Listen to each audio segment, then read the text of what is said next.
Hello, welcome back for another video from the Environment Hive.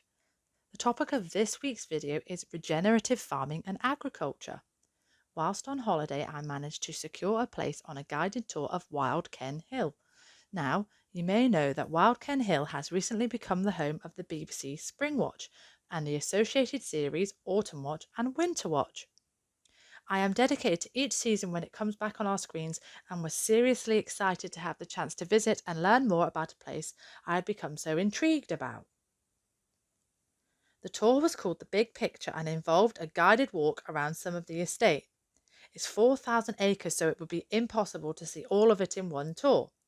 And amongst our group, there were several topics of interest discussed. Whether an avid bird watcher, someone interested in regenerative agriculture, or someone with a passion for the natural world, there was room for all of us on the tour, which led to a wealth of information, experience, and perspectives to be considered and debated. Firstly, what actually is regenerative agriculture? Well, the depth of the definitions available online suggests that the action of farming regeneratively can be interpreted slightly differently.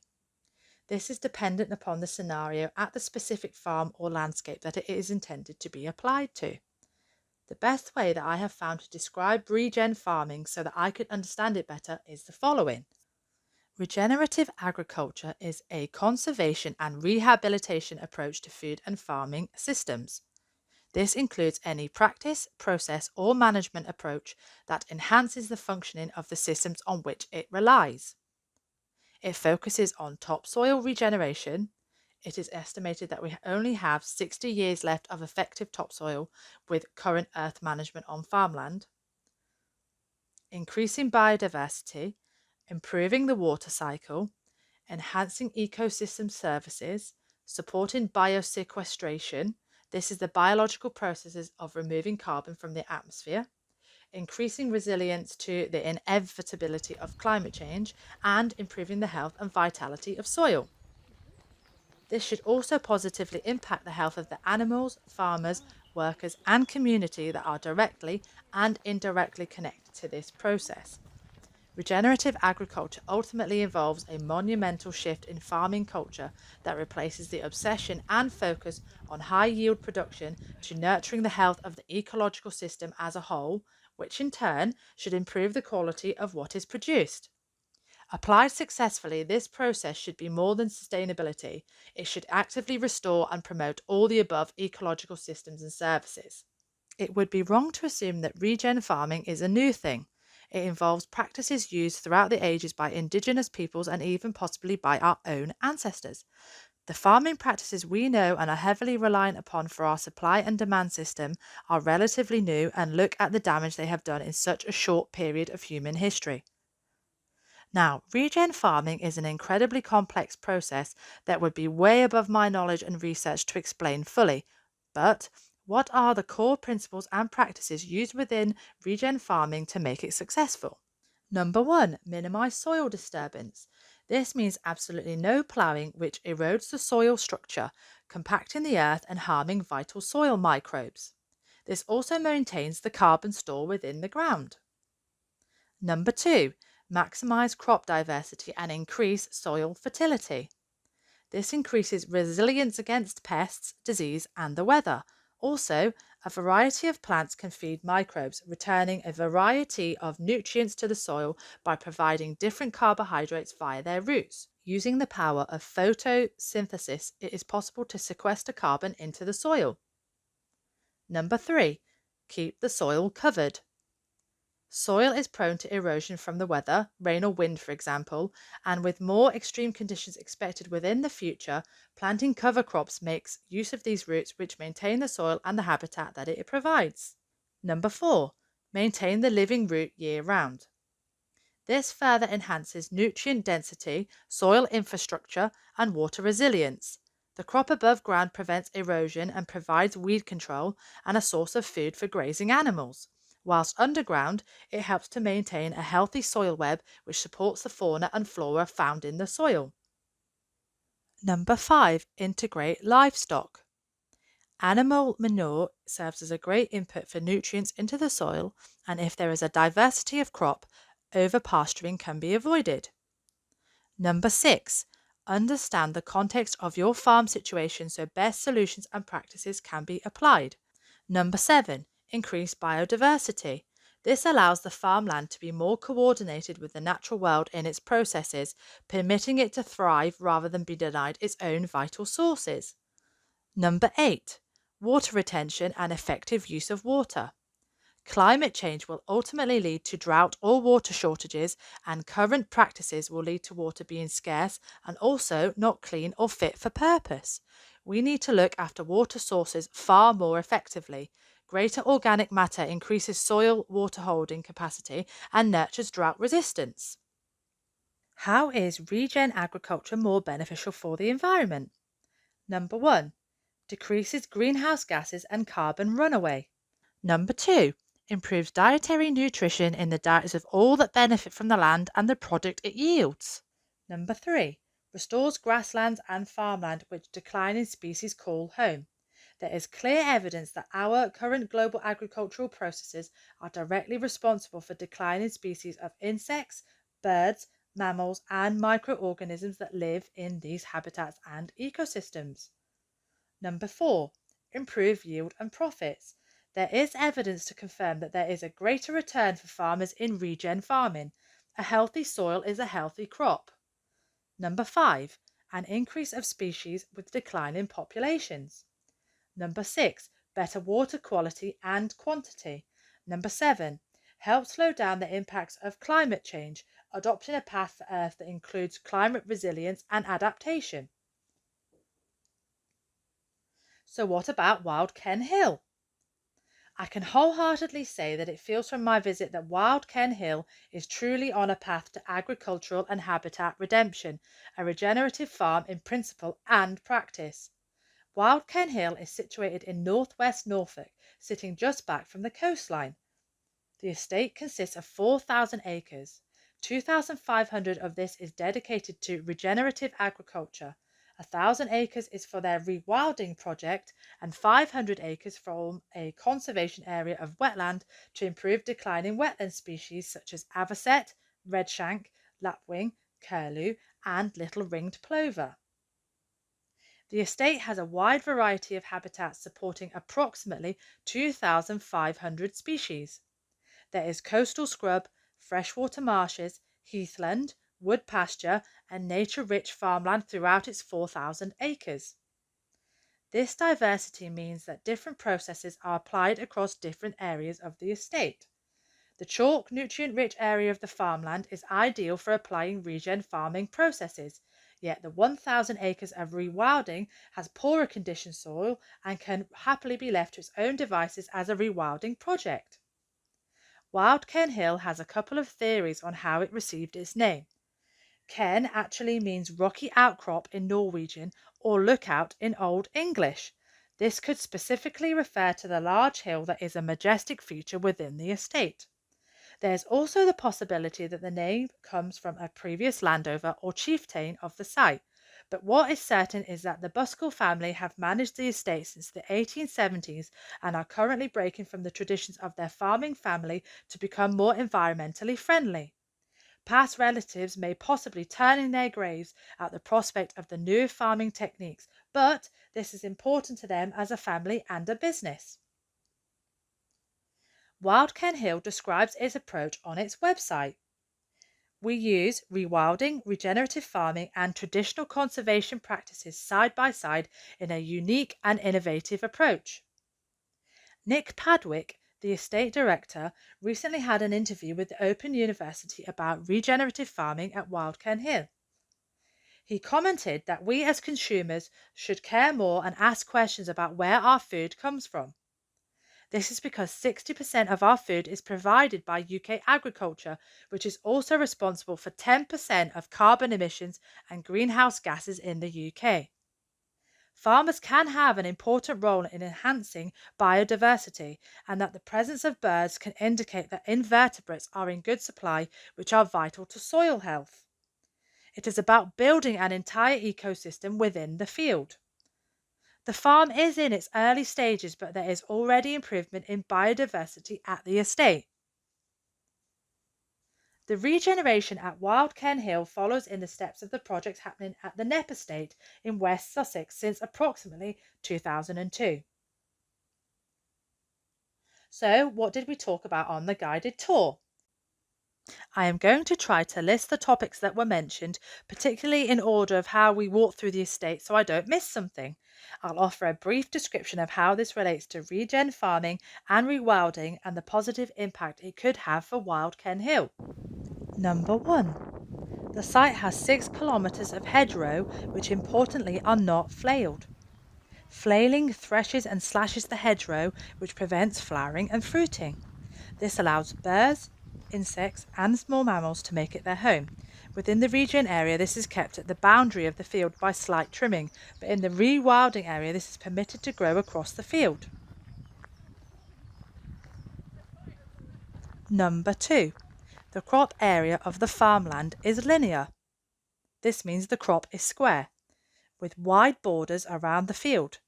The boundary areas are seeded with wildflowers conservation seed mix to focus on pollinators and wild birds. Number 3. The farm grows eco-friendly wheat in a method called pasture cropping. This is when the wheat crop is grown next to a herbage ley, a mixture of grasses, clovers and legumes. This photo shows how the field is striped with lighter and dark green. The herbage ley is the darker green colour. The herbage ley must be lower than the wheat crop so it does not negatively impact the crop, and a specialist mower, currently one of only a few in the UK, is used to do this. The cover crop suffocates weed infestations, which helps to maintain a premium crop. There is no need to plough in this type of farming, and once the wheat crop is yielded, sheep can graze the herbage ley, causing the plants to stress and return nutrients to the soil. The sheep also fertilise the soil with their excrement. This also means there is no need to fallow the field. Number 4. No insecticides are used on the estate. This allows a healthy balance of insects within the field for species to feast on. The only exception is fungicides, but this is occasional and monitored via the on-site weather station, and up to my visit in May this year, they had not used fungicides this year. It is because of the potential use of fungicides that the crop cannot be classed as organic. This shows how much more natural this process is. Number 5. There is a reduction of crop costs. No diesel for vehicles going up and down fields for various jobs within the process, no machinery or parts to replace, no chemicals necessary to encourage crop yield. Number 6. The woodland at the estate was planted in the Victorian age, approximately 150 years ago. I personally found it interesting to see how quick trees will grow given the necessary resources, and if you were to look at your own woodland you could give yourself an idea of what trees planted now could become. Unfortunately, the woodland is biodiversity inert and is cool, dark and compacted at ground level within the thicket of the woodland. The farm has been coppicing and logging to improve the diversity of this habitat. This allows sunlight to reach the floor of the woodland and for grazing animals to manage this area more efficiently. Some of the wood is sold and the rest is used for firewood at the farm. Number 7. Livestock have been integrated into the regen farming and rewilding areas to manage and improve the estate. The farm has Tamworth pigs, Exmoor ponies, sheep and red poll cattle. These grazing, browsing species turn the soil and eat specific plantation to maintain the farm and its crop fields. This will allow a wild grassland to develop successfully in the rewilding area, which is fundamental for farmland species such as the turtle dove. The 5 species of wild deer that roam the estate also contribute to this. There is also no chemicals in stock animal waste, as herbs and plants are used to deworm the creatures. It was said that one pig at the estate can turn over 100 acres per year. You'll be able to see within my video that the Tamworth pigs had piglets. They were so cute. Number 8. There is no running water at Wild Ken Hill. The water supply is managed by rainwater running through the plains of the land to the marsh and coast. The water supply may still be tainted by chemicals used in farming, as this could be historic until the land resets itself, but all of the regenerative features will help water management and retention and keep the supply fit for purpose. The contradiction of farming and human architecture in general is to remove water as quickly as possible instead of retaining it. This is disastrous, which has been shown in the latest and ongoing drought conditions in the UK. Currently, we don't utilise storage processes to keep water until needed. Number 9. Wild Ken Hill has beavers. It is the only farm in Norfolk licensed to keep beavers. In recent news, beavers and their habitat were given protected status within the UK. Unfortunately, they are elusive creatures and I did not see any, but there were signs of them. The beavers are kept within a specific enclosed area that was originally part of the marsh area. They have 60 acres available to them to inhabit and manage. These keystone species creatures are ecosystem engineers that help to manage water retention within the estate, building dams to keep water in the landscape. Running water is a pet peeve of these creatures apparently. This water management is better for flood prevention as this area is better landscaped. They use deep water to hide from predators and to grow water mint and cress which they like to feast on. They also coppice woodland, collecting branches for winter food and for the construction of their lodges which allow new shoots to grow. They do this by gnawing the trunk. You'll be able to see this in my photos. Some trees can tolerate this behaviour better than others, but this is still positive as the tree may die, opening the canopy of the woodland and providing a food source for insects and other microorganisms in its decomposition. The dikes were dry within this area for a very long time, but have been filled with water since the beavers moved in. Eurasian beavers were almost extinct, but have successful reintroduction projects in Europe and now the UK under licence. There are currently 4 beavers at the estate, 2 males and 2 females, and possibly a brand new kit. Natural England suggests that a site of this size can house up to 16 beavers. Number 10. As the tour continued, we did enter into a healthy yet heated debate regarding speciesism. We were told that unfortunately deer will be culled if they enter the beaver enclosure as they can undermine the work of the beavers. Unfortunately, neither species has a natural predator within the UK, and this leads us to argue should we continue to be the apex predator, a role that we have awarded ourselves for some time.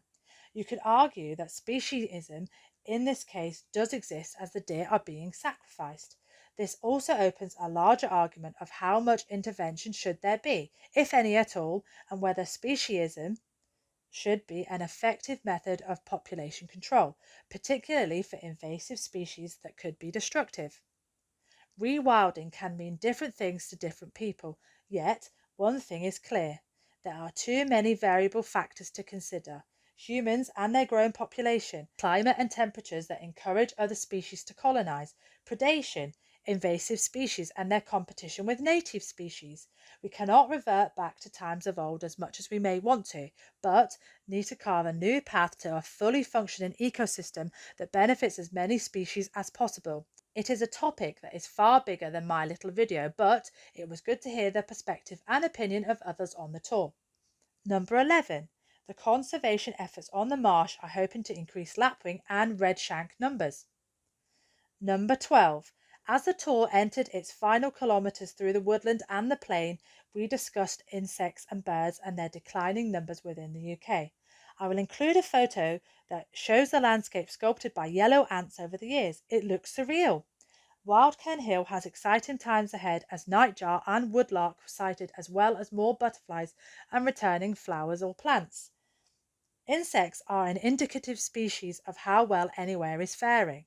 They are the foundation of our food chain pyramid. If you impact the insect populations, then you pull the rug out on the rest of the food chain system. It's nice to see that Wild Ken Hill may be bucking this trend in decline. Number 13. In the closing comments of the tour, it was stressed how much Wild Ken Hill wants to be restorative and spread its message. I'll leave you with the poignant words of the tour guide which said it all really. Now, I guess what I'm trying to put over to you is that you can do whatever you want to the environment, you can change it for the better, you can alter things around, but you've got to take the people with you. You've got to let them know what they've got, make them realise what they've got, and change their perception of it so that they understand it, and not only they understand it, they appreciate it. Because when they appreciate it, they'll look after it. Now, my generation have made a complete balls up of this. Oh, sorry, been a bit carried away there. They've made a complete mess of farming and the way that the environment is looked after. But I have a lot of faith in the young kids that are coming through, and all credit to the Buskell family for putting their family jewels, if you like, on the line and trying different things and working things through. Some things will work, some won't, but at least they're trying to make it into a better place, into a more sustainable place, into a place where our children and their children's children can live and live safely. What I would like from you, having visited here today, is to go away and talk about it. Talk about what we are doing. Talk about what we're not doing. Talk about some of the things that perhaps you think we've got wrong. But talk about it to people. Spread the message of what we're trying to do here. And hopefully we'll be able to carry everybody with us.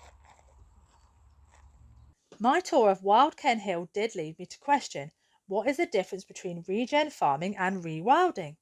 Well, for me, it represents this. They both aim to be restorative of the natural environment, not simply continuing to take, and yet both have different means of doing so. Regen farming has the focus of crop yield amongst the processes of more natural methods. Rewilding appears to have less formal processes and can afford to be more relaxed. Wild Ken Hill has opened my eyes. An alternative exists. I left feeling very enlightened and with ideas and knowledge that I did not possess before. It was an education with a side of a lovely walk in the fresh air. I think it is important to remember that regen farming and rewilding mean slightly different things to different people. Just look at the depth of the definitions available. And with many of our eco-conscious choices, sometimes you have to select and apply the elements that you can most easily adapt and make success of, and then hopefully the opportunity for further change will open in the future. I honestly feel that both regen agriculture and rewilding are necessary to maintain all of Earth's inhabitants. We all deserve a place here. Humankind has to recognise that we should be synchronised with the natural world, not at odds with it, and we all deserve a better future than what we have contributed and resided ourselves to. We are called humankind after all. During our time, we should consider ourselves as custodians of Earth, here to protect and nurture it. There really needs to be a seismic shift to change the general consensus that humans should have the sense of entitlement that it believes it should possess. That should just completely go away. I completely respect those out there that are trying to implement change in any industry that is negatively impacting the environment. This includes Wild Ken Hill. Sadly, there are plenty of companies, governments, and individuals that are yet to catch up with this. I just really hope they do it soon. Wild Ken Hill gives me hope, and I'm going to hold on tight to it. I would love to return and see more of the estate, particularly the marshes, and would recommend anyone visiting Norfolk to book a tour for themselves. And what did I enjoy the most? The animals, always the animals, the bird song too, and all of that lovely green landscape with absolutely no buildings in sight. Regrettably, there have been some drastic events that have occurred at Wild Ken Hill since my visit. The estate was hit by a devastating wildfire on July 19th, bringing about losses of 80 acres of habitat and the creatures that called it home. As much as this is very tragic, I have to hope that this fire will bring about new shoots and nutrients and new life. To end on a note of optimism, Wild Ken Hill did report that the beavers managing water at the site have helped with the drought conditions and have protected wildlife, providing the space for all creatures to behave more naturally by seeking cooler, wetter areas to stay safe. I really hope that you have enjoyed this video as much as I enjoyed visiting Wild Ken Hill. See you in the next video!